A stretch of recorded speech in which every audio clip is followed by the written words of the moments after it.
안녕하세요. 저번 시간에 이어서 이번 시간에도 탄력성과 관련된 이야기를 하도록 하겠습니다. 이번 시간에는 아까 이야기를 못했던 그 수요의 공급 탄력성과 관련 공급의 가격 탄력성이죠. 공급의 가격 탄력성과 관련된 이야기를 하고요. 그 다음에 이제 탄력성의 응용 사례가 이제 몇 가지 나와 있는데 거기에 관련된 이야기를 하도록 하겠습니다. 사실 공급의 가격 탄력성 이야기는 그 수요 가격 탄력성 이야기랑 거의 같습니다. 네, 같기 때문에 아주 그 대칭적으로 이해를 하시면 됩니다. 수요 가격 탄력성과 대칭적으로 이해를 하시면 되는데 공급의 가격 탄력성도 마찬가지 이야기죠. 가격 변화에 대해서 공급량이 얼마나 민감하게 반응하는가를 이야기하는 게 공급의 가격 탄력성이다라고 보시면 돼요. 그래서 그 산식을 쓸 때도 가격 변화에 대해서 수요가 얼마나 수요가 아니죠. 네, 공급이죠. 가격 변화에 대해서 이 공급량이 얼마나 공급량이 얼마나 민감하게 반응하느냐 그 이야기를 합니다. 근데 이제 가격을 우리가 P라고 뒀고 공급량은 우리가 QS로 표시를 하죠. Q는 아까 이야기했던 quantity고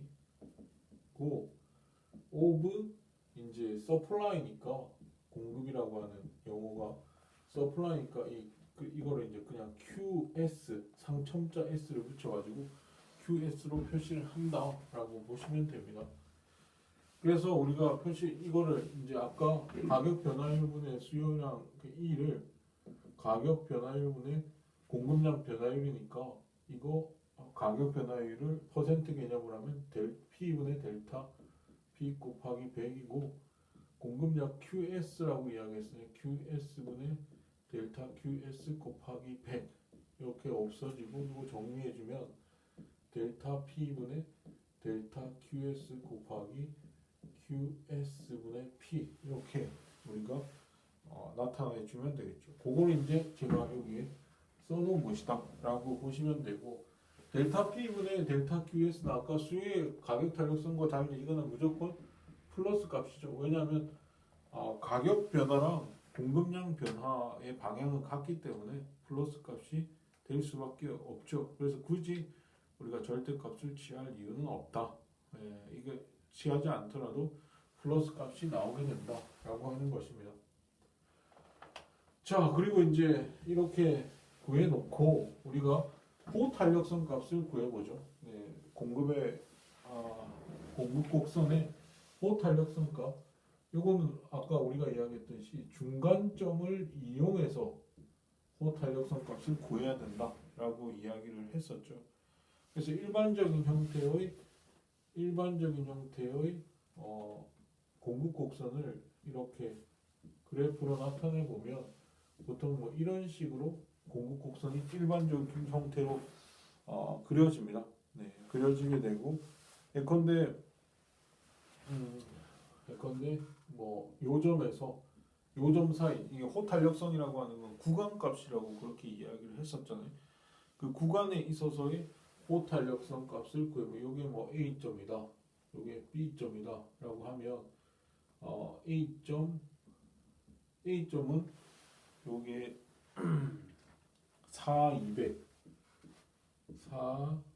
200이고 요게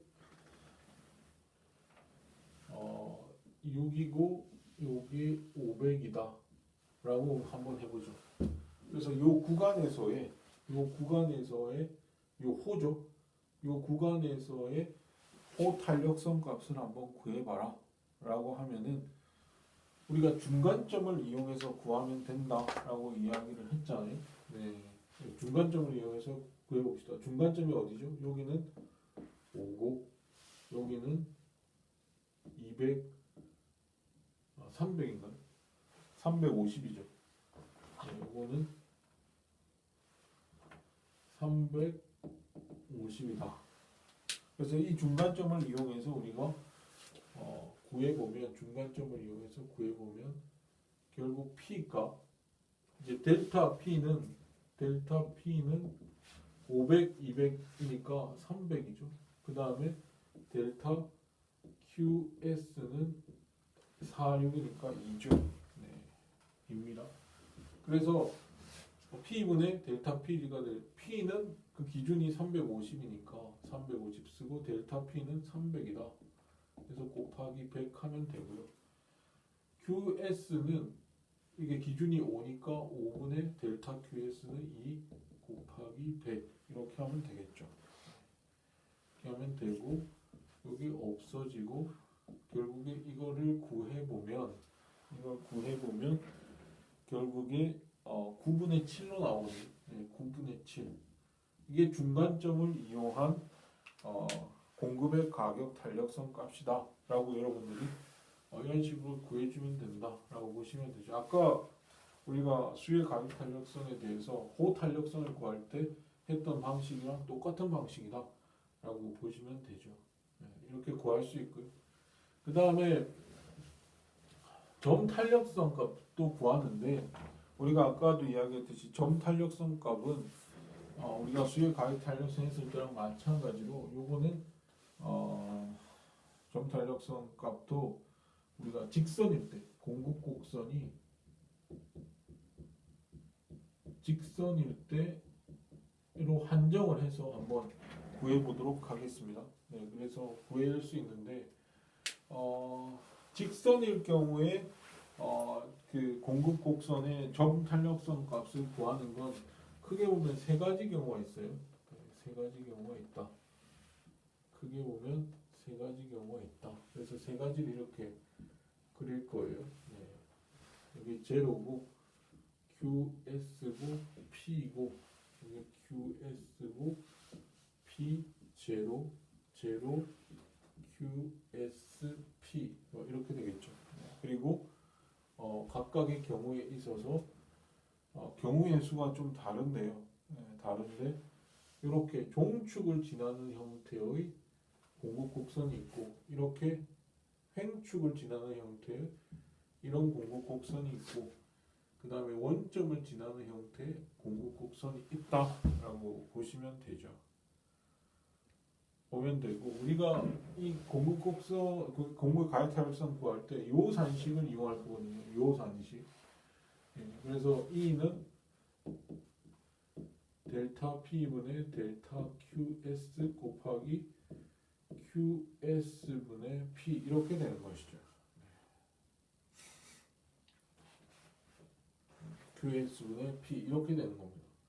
근데 요거는 아까 우리가 수의 가격 탄력성 할 때도 요것은 아까 수요 곡선의 접선의 기울기 값의 역수 값이다 라고 이야기했는데 이것도 마찬가지거든요. 이게 공급 곡선의 기울기의 역수 값이다 라고 보시면 됩니다. 그렇게 역수 값을 구하면 된다. 공급 곡선의 기울기의 역수 값이다.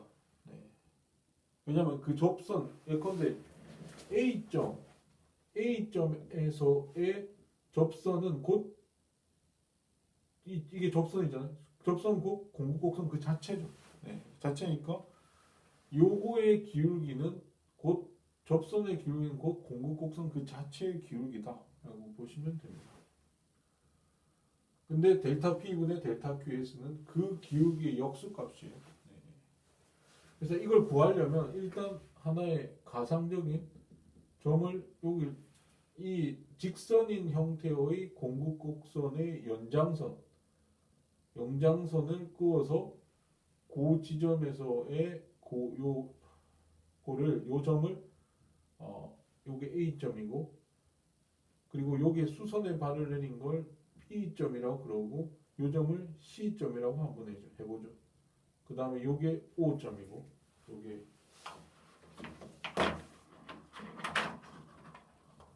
여기 이제 요 점은 O다 라고 이렇게 한번 나타내보죠. 그래서 요 지점에서의 이거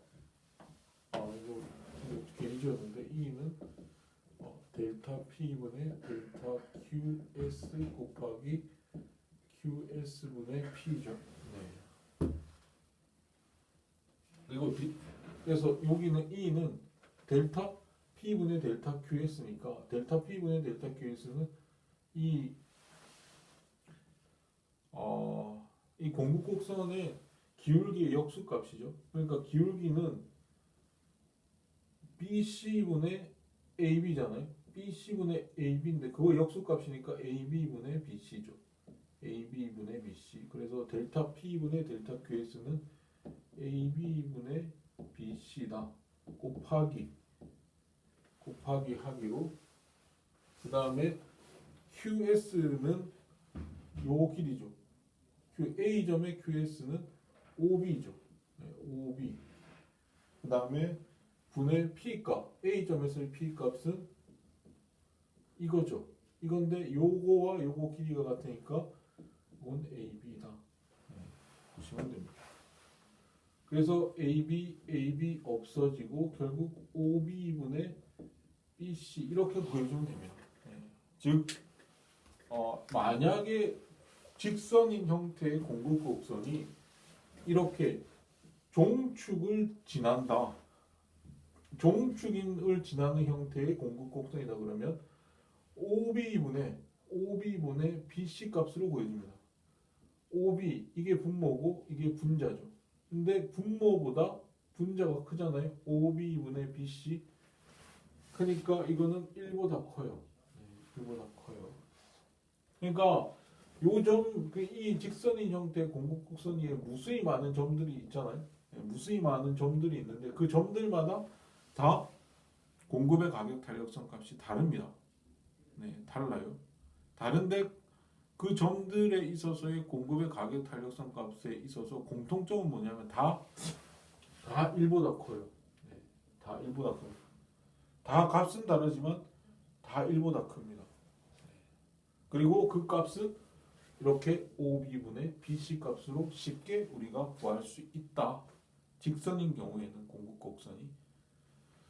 그 다음에 만약에 이와 같이 공급곡선이 횡축을 지나는 형태다라고 했을 경우에는 또 요거에 임의한 점, 요 A점을 하나 지정하고 거기에다가 수선의 발을 B로 긋고 요 점을 C점이라고 한번 해보죠.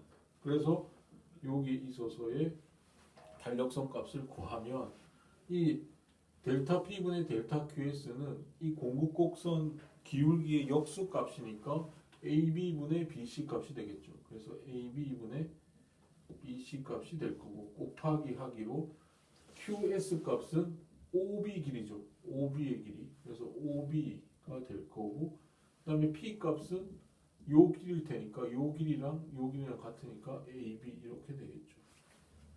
그러면 AB 없어지고 결국 OB분의 BC 값이 될 텐데 이 OB분의 BC 값이 의미하는 건 전체 OB분의 분모가 OB고 분자가 BC죠. OB분의 BC 이렇게 우리가 구할 수 있다라고 하는 겁니다. 근데 OB분의 BC니까 분모값이 분자값보다 크죠. 분모값이 크니까 당연히 이거는 1보다 작습니다. 네, 1보다 작아요. 그러니까 요것도 마찬가지로 이 공급곡선 위에 무수히 많은 점들이 있지만 그 점들마다 공급의 가격 탄력성 값은 다릅니다. 공급의 가격 탄력성 값은 다르거든요. 근데 공급의 가격 탄력성 값이 다르지만 그 각각의 공급의 가격 탄력성 값의 공통점은 뭐냐면 1보다 작다는 겁니다. 네, 1보다 작다는 거. 그거는 알 수 있어요. 그게 공통점이에요. 그러니까 직선인 공급곡선이 횡축을 지나는 경우에 있어서는 그 공급곡선 위의 모든 점에 있어서의 공급의 가격 탄력성은 1보다 작다라고 보시면 됩니다. 그리고 이번에는 원점을 지나는 형태의 직선인 공급곡선인 경우에 공급의 가격 탄력성을 살펴보면 임의의 점 A점을 지정을 해요. 그 다음에 거기에 내가 수선의 발을 B라고 합니다. 그래서 이때의 어, 공급의 가격 탄력성을 구하면 델타 P분의 델타 QS는 요 공급 곡선의 기울기의 역수값이 되니까 AB분의 OB가 되겠죠. 그래서 AB분의 OB가 된다. 거기에다 곱하기 해주기로 QS 값은 요 길이죠. 그래서 OB가 되고 그 다음에 P 값은 요 길이가 될 테니까 요 길이랑 요 길이는 같죠. 그래서 AB가 된다. 그래서 요거 없어지고 OB 없어지고 결국 1이 되죠. 그러니까 지금 직선인 형태의 공급 곡선이 원점을 지난다면 여기에 무수히 많은 공급 곡선이 점들이 있을 거잖아요. 그 점에 있어서의 공급의 가격 탄력성 값은 다 같다는 겁니다. 다 같아요. 뭐로? 1로 다 같다는 겁니다. 그러니까 직선인 형태의 공급 곡선이 원점을 지난다라고 했을 때 그 공급 곡선이 있는 모든 점에 있어서의 공급의 가격 탄력성 값은 1입니다. 다 1입니다. 그렇게 된다라고 보시면 이게 직선일 때에 가능한 우리가 쉽게 구하는 방식이다라고 보시면 되거든요. 그래서 이제 직선인 경우에는 이렇게 쉽게 공급의 가격 탄력성 값을 구할 수 있다라고 보시면 돼요. 그 다음에 이제 그 공급 가격 탄력성의 그 결정 요인, 여기에 영향을 미치는 요인은 뭐냐에 대해서 이야기를 하면은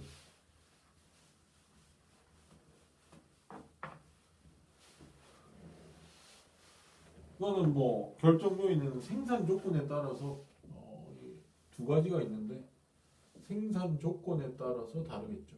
생산 조건이 농업이냐 공업이냐에 따라서 농업은 가격에 민감하지가 않습니다. 아무리 가격이 변해도 농업 같은 경우에는 생산 조건 자체가 계절적 영향도 많이 받고 하니까 농업 같은 경우에는 생산을 많이 가격이 오른다고 해서 생산을 그렇게 많이 늘릴 수가 없어요. 반면에 공업 같은 경우에는 만약 그 공산품의 가격이 오른다 그러면은 밤을 새서라도 노동 시간을 늘려서라도 공급을 엄청나게 늘릴 수가 있는 것이죠.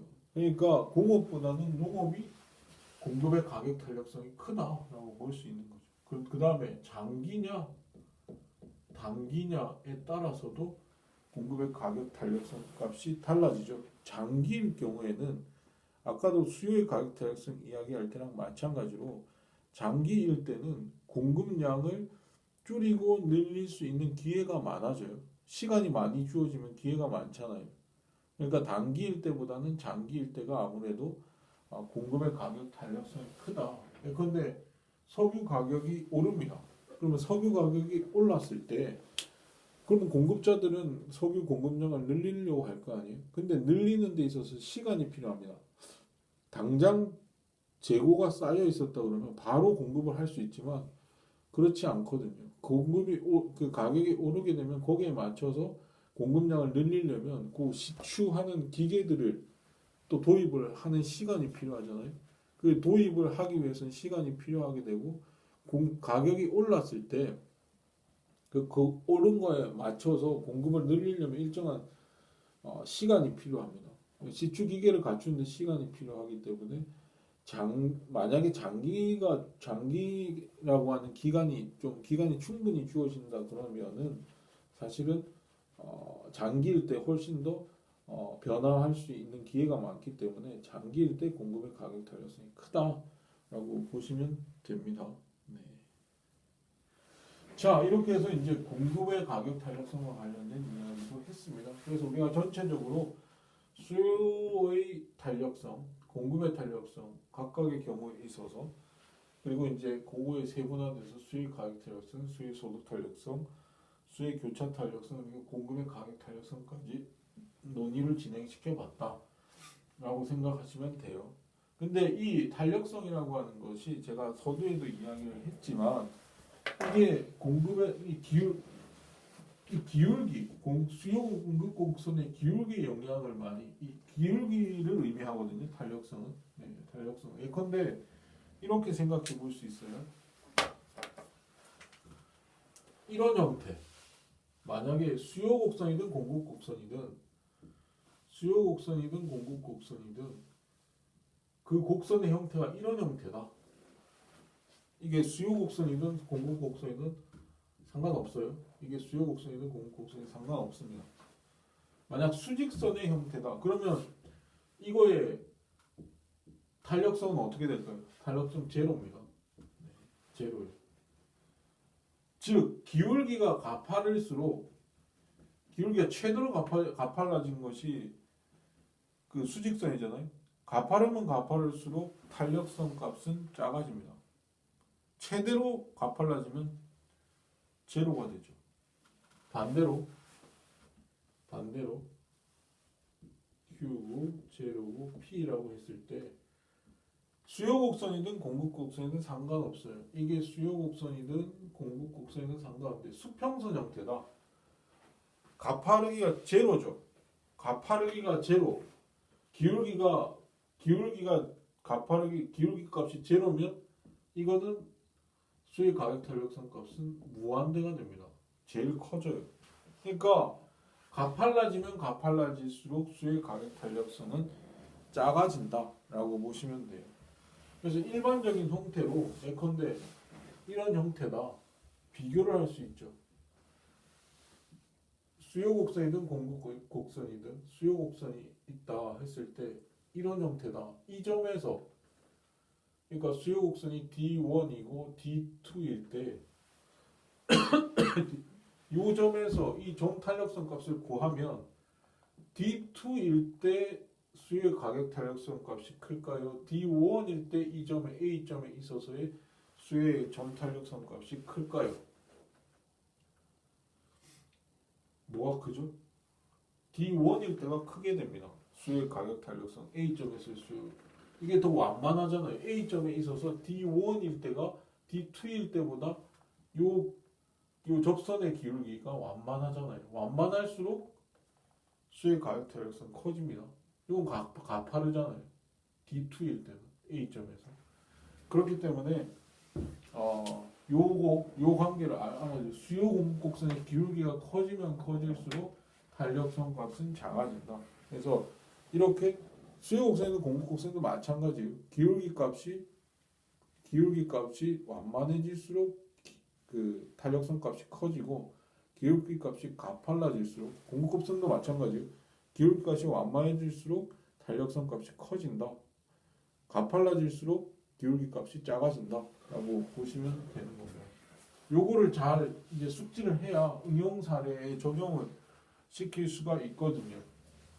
네, 그 응용 사례에 대해서 살펴보도록 하겠습니다.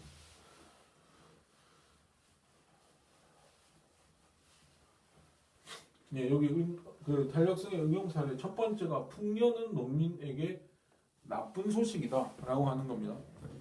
풍년이면 농민들한테 좋은 소식 아닌가라고 생각을 할 수 있는데 농민들은 다 풍년을 바라는 거 아니야? 그렇지 않습니다. 현대 농업에 있어서 풍년은 재앙과 같습니다. 현대 농업과 관련해서 풍년은 거의 재앙에 가깝거든요. 농민들한테. 그래서 풍년이 왜 그러면은 농민들한테 재앙인지는 우리가 탄력성 개념을 알고 있으면 왜 농업이 그렇게 농민들이 어려운 처지에 있는지 농업 생산성이 높아질수록 왜 어려운 처지로 곤두박질 치는지를 알 수가 있거든요. 첫 번째 경우에 풍년 예컨대 이렇게 있어요. 네. 이게 농산물 시장입니다. 네, 농산물 시장이고 이게 Q고 제로고 P입니다. Q는 거래량이죠. P는 가격. 근데 그 농산물에 대한 수의 가격 탄력성은 굉장히 비탄력적이라고 그랬죠. 농산물을 우리가 뭐 가격이 오른다고 해서 또는 가격이 뭐 내린다고 해서 그렇게 수요량을 급격하게 변화시키지 않죠. 그렇기 때문에 농산물에 대한 수요는 굉장히 가격에 비탄력적입니다. 수의 가격 탄력성이 비탄력적이고 그래서 수의 가격 탄력성이 비탄력적이면 기울기는 어떻게 돼요? 수요 곡선의 기울기는 어떻게 된다고요? 굉장히 가파릅니다. 가파를수록 비탄력적이다. 이게 농산물 시장에서의 수요 곡선입니다. 굉장히 가파르게 그렸죠. 근데 공급 곡선은 그냥 이렇게 일반적인 공급 곡선 이렇게 그려주시면 됩니다. 근데 풍년이 났다는 건 뭐죠? 풍년이 났다는 거는 공급 곡선이 공급이 증가했다는 거예요. 농산물에 대한 공급이 증가했다는 거잖아요. 이렇게 공급 곡선이 이런 식으로 원래는 여기에서 풍년이 나기 전에는 여기에서 이제 생산을 하고 있었고 요만큼의 가격은 이만큼이었죠. 근데 그래서 총 수입이 어떻게 됐죠?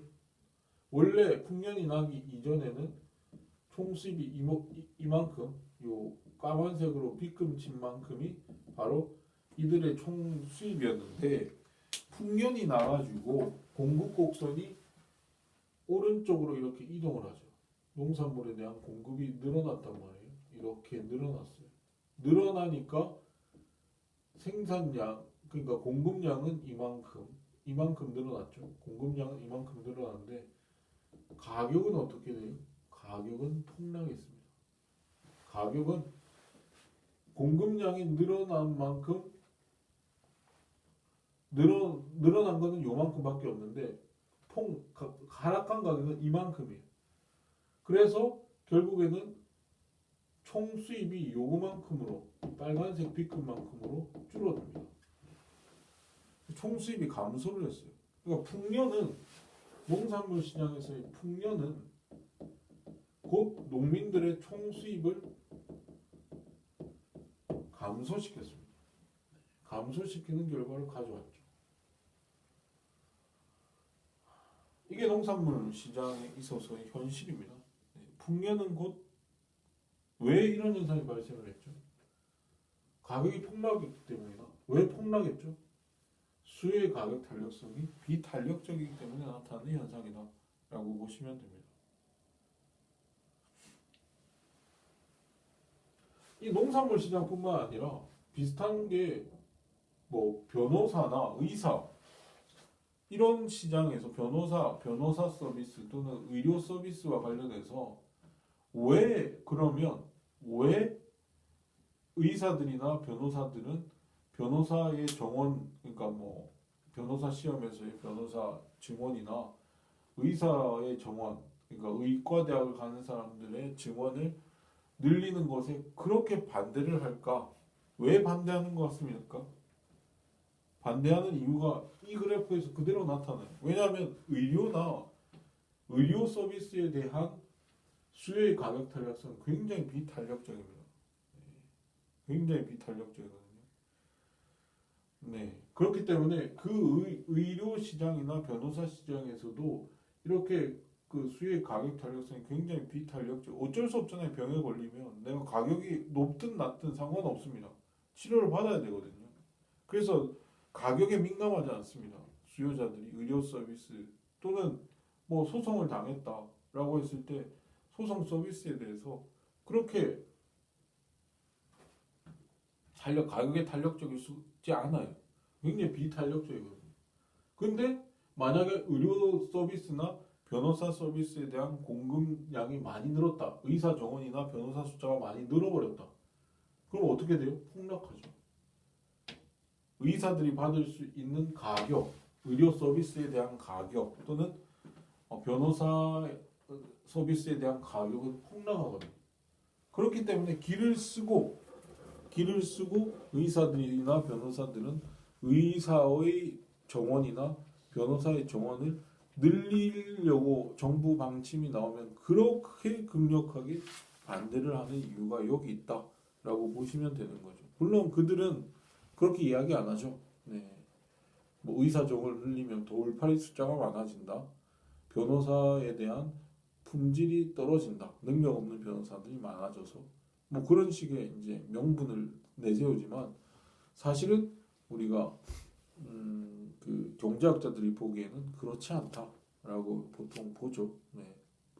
이유는 여기에 있다. 이 그래프에 있다라고 경제학자들은 생각을 한다라고 보시면 됩니다. 풍년이 농민들에게 나쁜 소식이듯이 의사나 변호사들도 그들의 정원을 늘리는 것이 나쁜 소식인 것과 마찬가지다 라고 보시면 되죠. 자, 그 다음에 두 번째 오펙입니다. 오펙이라고 하는 건 석유 수출국 기구를 의미해요. 예, 이 석유에 대한 가격에 영향을 미치는 여러 가지 요인들이 있는데 그 중에서 가장 영향력이 큰 게 저 오펙이라고 하는 기구입니다.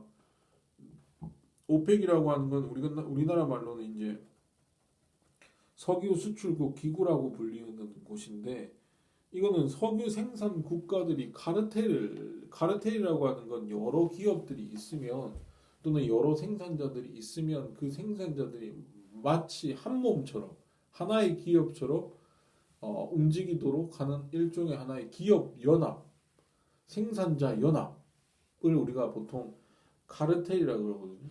여러 생산자들이 있지만 마치 한 독점 기업처럼 운영이 되는 그런 독점을 지향하는 하나의 그 생산자 연합 또는 기업 연합이라고 불리는 게 카르텔인데 생산자 국가들끼리 카르텔 국가들 그러니까 석유가 생산되는 국가들이죠. 석유가 많이 나는 국가들끼리 이 생산 국가들끼리 이렇게 연합을 이루어서 그들이 전체 국제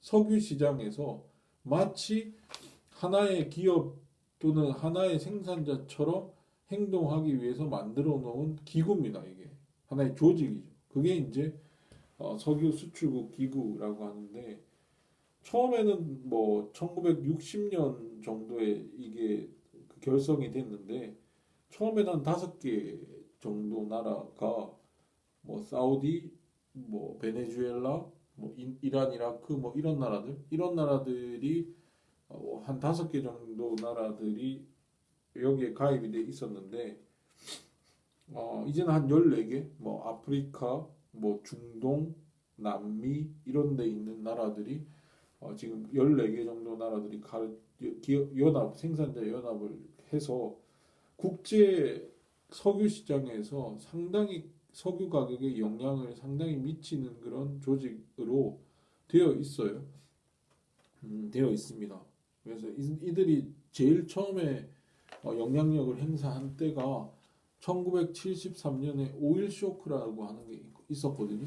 그 오일 쇼크라고 하면 그 당시 국제 석유 가격이 한 4배 정도 오르는 그런 엄청나게 큰 충격을 준 사건이 있었습니다. 그걸 오일 쇼크라고 그러고 국제 석유 가격이 4배 정도 급격하게 상승을 하는 경험을 3개월 만에 4배가 상승하는 경험을 하게 되는데 그거를 주도했던 것이 이 오펙이라고 하는 기구고 그때부터 자기네들이 얼마나 국제 석유 가격에 영향력을 미칠 수 있는 힘을 가졌는지를 그때서야 처음으로 그들이 영향력을 한번 발휘를 했고 그 이후로 계속 석유 시장에 있어서 큰 손입니다. 이 오펙이라고 하는 조직 자체가 큰 손인데 근데 왜 고유가를 유지를 못하나 고유가를 지속적으로 실패하는 이유가 지속시키지 못하는 이유가 뭔가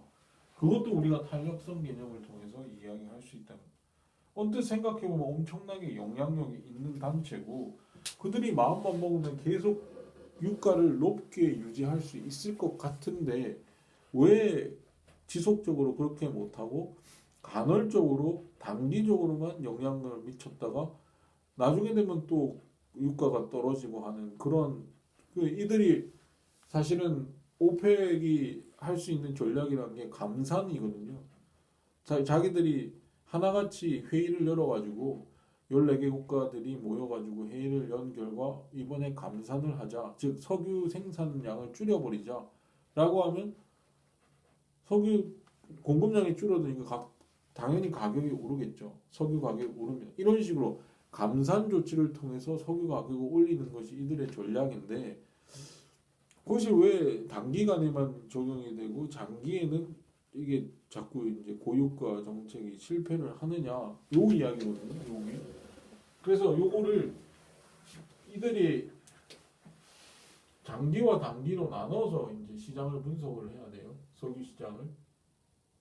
그래서 여기 Q고 제로고 P고 Q고 제로고 P입니다. 이게 단기 일대의 경우고 이게 장기 일대의 경우입니다. 네, 장기 일대의 경우고 그러니까 단기에는 이게 고유가가 유지가 되거든요. 근데 장기간은 안 돼요. 그 왜 안 되는지를 분석하려면 장단기로 나눠야죠. 나눠서 분석을 해야 되는데 결국 석유는 석유에 대한 수요의 가격 탄력성과 공급의 가격 탄력성이라고 하는 건 굉장히 단기에 있어서는 비탄력적입니다. 네, 수요의 가격 탄력성도 비탄력적이고 공급의 가격 탄력성도 상당히 비탄력적입니다. 그래서 이렇게 그래서 공급과 수요 모두 비탄력적이기 때문에 공급 곡선과 수요 곡선이 다들 이렇게 가파르게 그려진 거예요. 왜 수요의 가격 탄력성은 왜 비탄력적일까? 아까도 이야기했듯이 단기에 있어서 석유 가격에 적응하기가 쉽지가 않습니다. 물론 당장 대중교통을 이용하는 가격이 오르면 대중교통을 이용하는 사람도 있겠지만 대중교통 이용한 것뿐만 아니라 여러 가지 이제 수요에 그러니까 가격 상승에 대해서 반응할 수 있는 기회들이 단기에는 적어요. 차를 대형차에서 소형차로 바꾼다, 그러니까 중형차에서 소형차로 바꾼다든지 아니면 직장 가까운 곳에 이사를 한다든지 이런 게 다 시간이 어느 정도 필요한 것이기 때문에 가격이 상승한다고 해서 바로 수요가 감소하는 게 아니에요. 민감하게 반응하는 게 아니에요. 그래서 수요의 가격 탄력성이 비탄력적이고 아까도 이야기했듯이 공급도 비탄력적이에요. 단기에는. 왜냐하면 가격이 올랐다고 해서 공급을 늘릴 수가 없어요. 석유를 공급하는 업자들이 바로 이제 시추할 수 있는 설비를 구축을 해야 되는데 설비 구축이 쉽지가 않습니다. 네. 설비 구축이 몇 개월 걸리거든요. 그러니까 그걸 설비를 구축하는 데 있어서 시간이 필요하기 때문에 단기에는 그게 구축이 안 됩니다. 예. 그 설비를 늘려야 공급량이 늘어날 테니까. 그래서 이렇게 둘 다 가파르게 그려져 있는데 얘네들이 오펙이 아까 뭐라고 했습니다. 감산 조치를 했을 경우에 가격이 올라간다고 그랬죠. 그래서 감산 조치를 합니다. 그러니까 공급량을 이렇게 줄이는 거예요. 공급량을 이렇게 줄입니다. 공급 감소. 그러면은 원래는 여기에서 이 점에서 균형이니까 여기에서 생산을 하다가 하고 요 지점에서 가격이 설정이 돼 있었는데 원래는 그렇게 설정이 돼 있었는데 이제 공급량 감산을 하니까 어떻게 돼요? 시장의 공급량은 이만큼 줄었어요. 조금 줄었는데 가격은 엄청나게 오른 거죠. 가격은 엄청나게 올랐습니다. 그러니까 원래 검은색만큼이 이 오펙 국가들이 검은색만큼 요 빗금치만큼의 소득 총수입을 얻다가 이제는 총수입이 어떻게 돼요? 이 빨간색 요 사각형만큼으로 엄청나게 가격이 폭등을 했기 때문에 엄청나게 총수입이 늘어나죠. 검은색 사각형에서 빨간색 사각형으로 엄청나게 공급이 늡니다. 총수입이 늡니다. 그러니까 단기에는 당연히 오펙 국가들의 총수입이 늘어나기 때문에 감산 조치를 하려고 그러거든요. 생산을 감소시키는 거예요. 근데 장기가 되면 수요자든 공급자든 가격이 굉장히 민감하게 됩니다. 장기가 되면. 그래서 이렇게 완만하게 그려져요. 수요 곡선도 이렇게 완만하게 그려지고 공급 곡선도 이렇게 완만하게 그려집니다. 즉 이제 충분한 시간이 있으니까 석유 가격이 오르는 데 있어서 대중교통을 더 많이 이용하게 되고 그 다음에 차도 소형차를 사게 되고 너무 부담스러운 사람은 아예 자동차를 이용하지 않기 위해서 직장 가까운 곳에 이사도 하게 되고 이런 식으로 굉장히 민감하게 반응을 하게 될 거예요. 장기에는. 그래서 수혜 가액 탄력성이 이렇게 커지기 때문에 수요 곡선이 이렇게 완만하게 그려질 수 있다. 생산자들도 마찬가지예요. 가격 변화에 대해서 굉장히 민감하게 변화합니다. 이제 설비가 다 구축이 됐죠. 장기에는. 그러니까 민감하게 반응할 수 있게 되는 겁니다. 이때 이들이 만약에 감산 조치를 한다. 장기가 주어진 상태에서 감산 조치는 어떤 효과를 낼까? 이렇게 감산 조치를 하면은 원래는 여기에서 생산을 했죠. 그리고 가격은 여기였죠. 근데 이제 균형점이 바뀌어서 엄청나게 줄어듭니다. 네, 엄청나게 줄어들고 가격은 별로 안 올라요.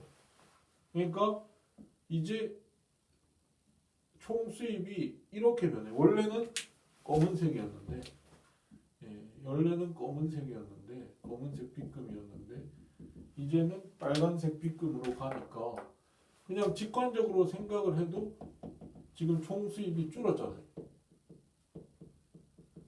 장기가 주어지면 사실 장기적으로는 총 수입이 준다 이거예요. 그러니까 고유가 정책, 그들 오펙이 말하는 그 감산 조치 또는 고유가의 전략이라고 하는 것이 단기에는 통할지 몰라도 장기에는 통하지 않는다는 겁니다. 그렇기 때문에 고유가 유지가 실패하는 이유가 이 탄력성에 따라서 전혀 다른 이야기를 할 수 있다라고 하는 것이죠. 자, 그 다음에 세 번째 사례는 올바른 마약 퇴치 정책이 뭐냐라고 하는 건데, 퇴치 정책에는 두 가지가 있어요. 하나는 마약 공급 억제책이 있고, 하나는 마약 퇴치 교육, 마약 퇴치 캠페인, 이 교육적 효과를 노리는 거죠. 마약 공급 억제책은 마약을 공급하는 자들을 범죄화시키는 겁니다. 즉 처벌을 하는 거죠. 감옥에 집어넣어 버리는 겁니다. 그럼 이 둘 중에 뭐가 더 효과적이냐라는 거죠. 뭐가 더 효과적이냐? 그걸 한번 따져보면 경제학자들은 이 마약 퇴치 교육이 더 효과적이다, 더 효율적이다라고 주장을 하는데 그 이유는 뭐냐 그러면 자 여기 보시죠. 마약이라고 하는 건 마약도 이렇게 그릴 수 있는 마약 시장이 있을 텐데 마약도 사실은 수요 공급이 있을 텐데 마약에 대한 수요는 어떨까요? 마약은 중독이 되기 때문에 수요의 가격 탄력성이 상당히 비탄력적일 겁니다. 가격이 변화해봐야 중독된 사람이 가격이 아무리 올라봐야 또는 가격이 아무리 낮아봐야 상관없어요. 중독됐기 때문에 무조건 가격에 굉장히 둔감할 겁니다. 가격이 오르든 내리든 마약을 사려고 할 거죠. 그러니까 수요 가격 탄력성이 굉장히 비탄력적이니까 이렇게 수요 곡선을 가파르게 그려준다는 겁니다.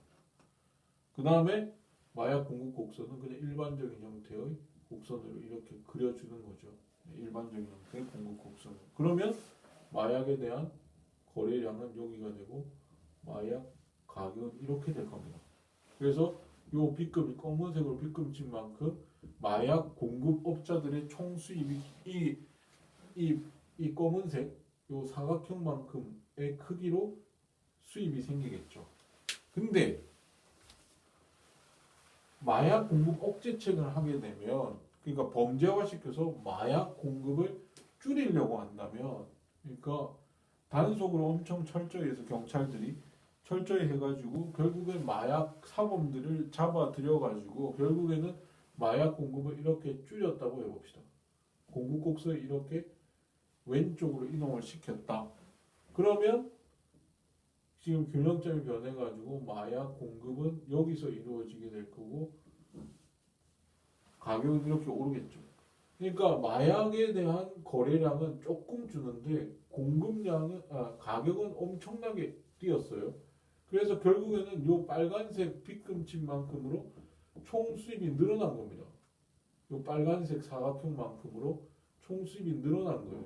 검은색 사각형보다 빨간색 사각형이 크죠. 그러니까 이렇게 마약 공급 억제책을 쓰게 되면 총 수입이 늘어나니까 총수입이 늘어나니까 마약 공급 억제책 덕분에 그 마약 공급업자의 총수입이 늘어나니까 지속적으로 마약을 공급하려고 하는 사람들이 등장을 하는 겁니다.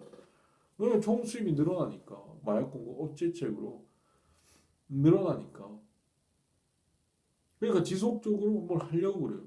총수입이 예전보다 훨씬 늘어났거든요. 범죄를 하면서. 그러면 이게 마약 근절이 되겠어요? 안 되죠. 총수입이 많아지면은 더 공급업자들은 공급할 요인이 더 생기니까 이게 계속 반복이 될 수 있다는 거예요. 그러니까 나온 게 마약 퇴치 교육이라는 거예요. 퇴치 교육을 하면 경제학자들은 이거를 주장을 하는데 결국 수요 곡선이 이렇게 가파르게 그려지지만 공급 곡선이 이렇게 그려지겠죠. 그러면 아까 마찬가지로 요 사각형만큼 마약 공급업자들의 총 수입이 생기는데 만약에 마약 퇴치 교육 또는 캠페인을 해서 사람들의 수요가 이렇게 감소한다. 수요 곡선이 이렇게 왼쪽으로 이동하는 형태로 이렇게 감소한다. 예, 이게 D 다시다 그러면은 새로운 균형점이 생길 거고 그러면 거래량은 이만큼 가격은 또 내려가죠. 그러니까 요만큼 요 사각형만큼 총 수입이 줄어들잖아요. 이럴 경우에 마약 퇴치 교육을 하면 이건 총 수입이 줄어들잖아요. 검은색 사각형에서 빨간색 사각형 총 수입이 줄어드니까 이게 더 효과적이다. 마약 공급업체들의 총 수입이 줄어드는 거니까. 그래서 결국에는 마약 업자들 이게 훨씬 더 우월하다. 훨씬 더 좋다. 마약 퇴치 정책으로 이게 더 좋다라고 주장을 하는 겁니다. 경제학자들이. 근데 사실은 요 마약 퇴치 마약 공급 억제책 이것도 사실은 장기적으로 보면은 굉장히 효과가 있어요. 이게 단기적인 상황이고 장기적으로 보면 사실은 장기간에 있어서 사람들이 교육을 이 범죄화를 하면 교육을 하죠. 마약이란 건 나쁜 거야. 마약이란 건 나쁜 거야. 그러면 마약에 대한 수요 곡선이 굉장히 가파르게 그러니까 마약국 이게 단기 상황이라면 장기간으로 가면 갈수록 마약에 대한 수요 곡선이 이렇게 가파른 상태에서 굉장히 뭔가 교육이 되니까 가파른 상태에서 완만한 상태로 갈 수 있다 이 말이에요. 사람들이 더 이상 마약을 하지 않아야지 젊은 사람들이 마약을 하지 않아야지 라고 하는 학습 효과가 발생을 해서 결국 그렇게 될 수 있다는 것이죠. 그래서 이렇게 완만하게 되면 결국 얘네들의 총 수입도 줄어들 수 있어요. 그러니까 마약 공급 억제책이라고 하는 것 또는 마약을 범죄화하는 것도 아주 긴 젊은 사람들이 어떤 마약에 대한 인식이 변화할 수 있을 정도의 충분한 기간만 주어진다면 충분히 장기간에 걸친 효과를 우리가 생각을 한다면 결국 이 마약 공급 억제책 또는 마약 공급에 대한 범죄화하는 것도 굉장히 긴 기간 동안에는 어느 정도 효과를 발휘할 수 있겠다라고 하는 것이죠. 네, 하는 것입니다. 그래서 두 개가 같이 병행할 필요가 있다라고 보시면 되는 거예요. 그래서 실제로 우리는 마약 공급 억제책과 마약 퇴치 교육 또는 마약 퇴치 캠페인을 병행해서 쓰는 것이 바람직하다라고 이제 보실 수가 있는 것이죠. 네. 그래서 두 개가 병행하는 것이 바람직하다라는 결론을 내릴 수 있습니다. 자, 이렇게 해서 이제 응용 사례까지 우리가 이야기를 해봤습니다. 네, 응용 사례 이야기를 해봤는데 뭐 여러 가지 우리가 그 마약 공급과 관련된 여러 가지 이야기를 그 마약 공급이 아니라 그 탄력성과 관련된 여러 가지 이야기를 했고 그것은 수요 곡선이나 공급 곡선의 기울기와 연관돼 있는 것이기 때문에 그래프적인 해석 뭐 이런 것들도 다 여러분들이 종합을 해서 탄력성에 관해서 숙지를 한다면 여러 가지 우리가 그 응용 사례 이것뿐만 아니라 여러 가지 우리가 탄력성과 관련된 여러 가지 이제 이야기를 할 수 있거든요. 그 이야기를 했다라고 보시면 됩니다. 다음 시간에는 경제 정책관과 관련된 이야기를 하도록 하겠습니다. 수고하셨어요.